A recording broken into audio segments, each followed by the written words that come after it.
Morning, everybody. I wonder, have you ever started something new? Maybe you've joined a team, started a new hobby, like mine, crocheting. Maybe you started a diary at the beginning of the year and then didn't fill it in. Maybe you started a new Lego creation, a school project, and when you begin, you're bursting with enthusiasm. You put all your energy into it. You feel really motivated, but somehow over time, for whatever reason, you just lose interest. You can't keep it up. It's a lot of effort. That's because by our own efforts, on our own, we sometimes can't keep going. So what do we need to help keep us keen, to motivate us, to keep us moving forward with energy? Well, as always, we can look to the Bible to help find answers to all of life's questions. And so this morning, we're going to look at an account of the early church, where the adventure began. So we're going to read it from Acts chapter 2, verses 42 to 47. And as I read it, maybe you could listen to the words and do some actions as you listen. They spent their time learning the apostles' teaching, and they continued to share, to break bread, and to pray together.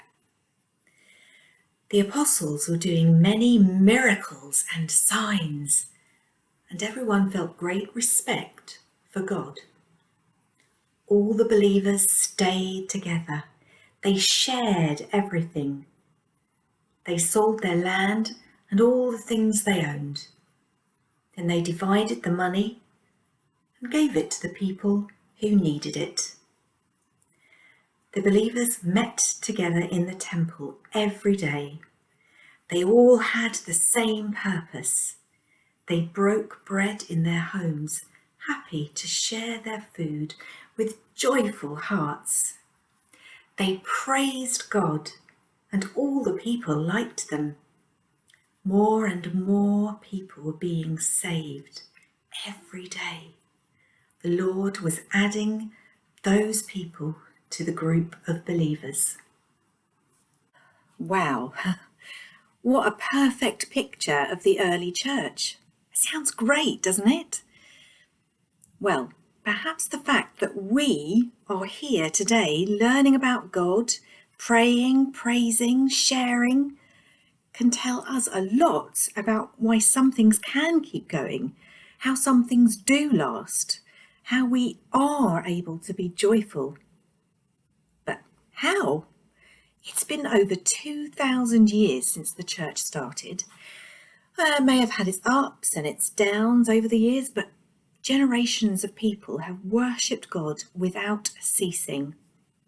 How is it that this didn't just fizzle out? How has it been passed from one generation to another, from mother to daughter, from father to son, to this day? Well, the answer is the power of the Holy Spirit. Without God's Holy Spirit filling the people, they would never have been able to do all of those things and to carry on doing those things. They were filled with the power that the Holy Spirit gives. Their devotion to one another, their miraculous signs, their sharing, meeting daily in the temple, the joy they felt. They wouldn't have been able to do this by their own efforts in their own power.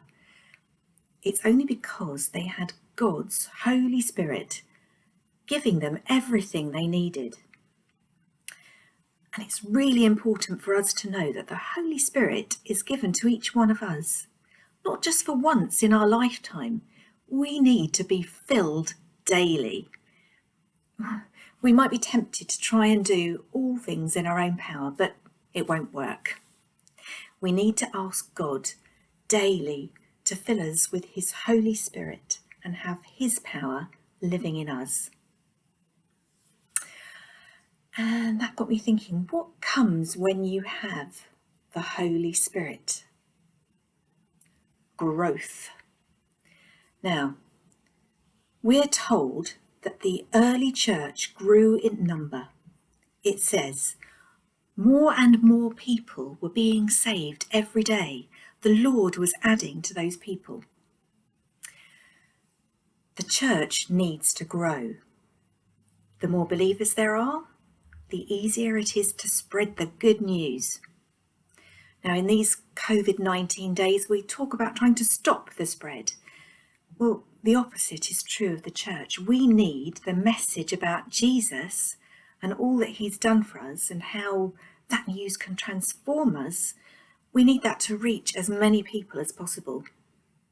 And God's Holy Spirit helps us to do this. He wants to build us into one big team, encouraging one another, praying for one another, caring for each other. If we try to do things on our own, we'll soon run out of steam. But if we have other people with us and sharing that same vision, the same goal, all wanting the same thing, it's easier to do that as we move forwards together. And I wonder, what else does the Holy Spirit help us to do? Change. Now, people can fall into two different teams with this one. Change can make some of us feel uncomfortable, uncertain. We like to do things a certain way. We like routine, and if anything upsets that, well, some of us can feel anxious. Perhaps some of you have returned to school and found everything so different. You might be a bit worried. And then there may be others who, I love change. The excitement that comes from something new. It can give us a buzz. It can make us feel great. But change is something that we all need to learn to trust. We need to trust that changes, for instance, put in place at school, are there to keep us safe.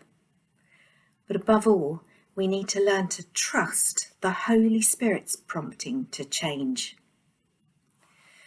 If we don't, we carry on doing the same thing day in, day out. It can become boring. Same old, plodding along.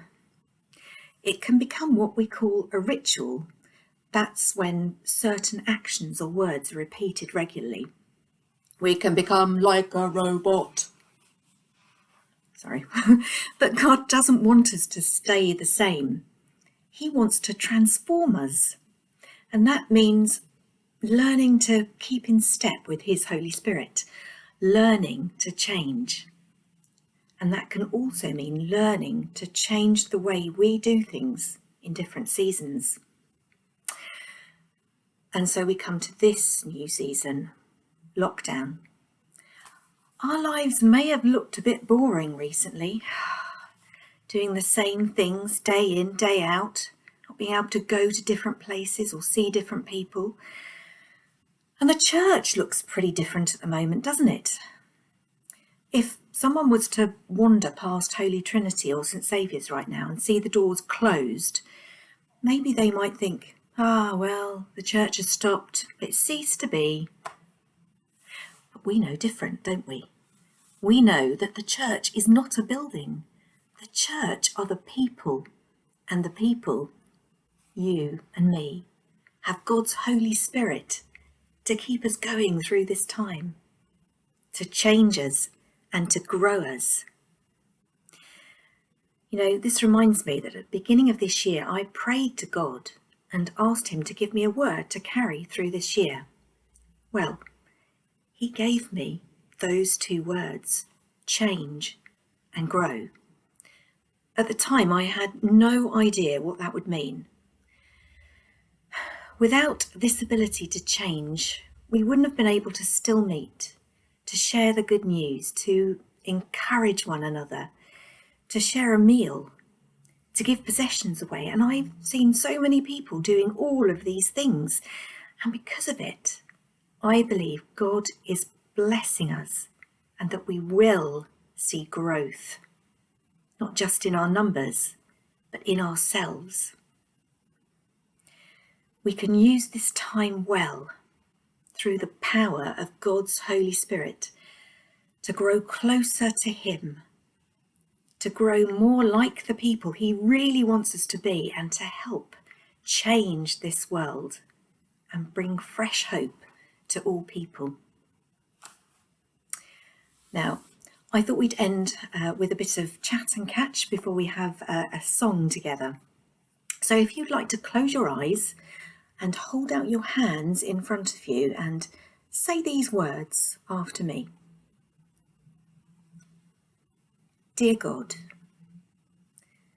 fill us with your Holy Spirit.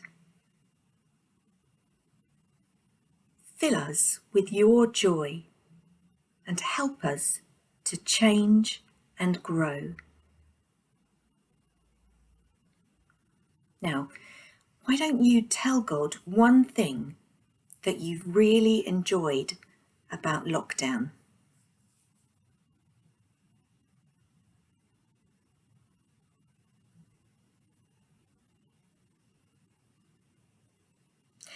And now, why don't you tell God one thing that you're really sad about lockdown?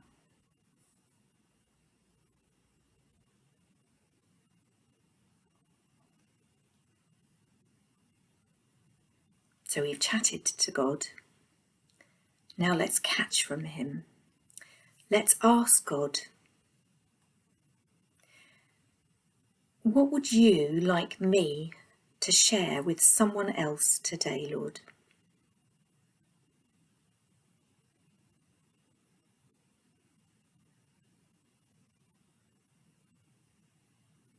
And finally, God, can you give me a picture of how you'd like us to be church in the future?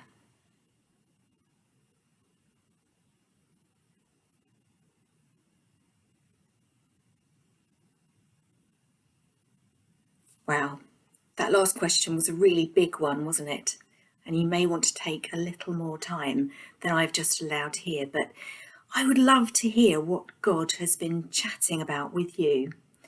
So why not go to our Glow and Spark Facebook page and put in the comments below and talk about what God has shared with you today, because it might be something to encourage everyone else as well.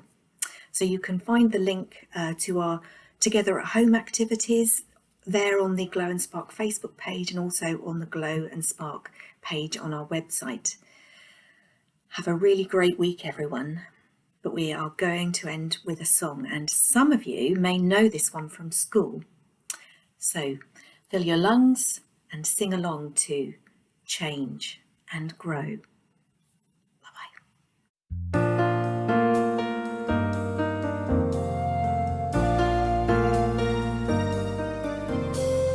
Winter passes into spring, seasons come and go. There's a time for everything, for every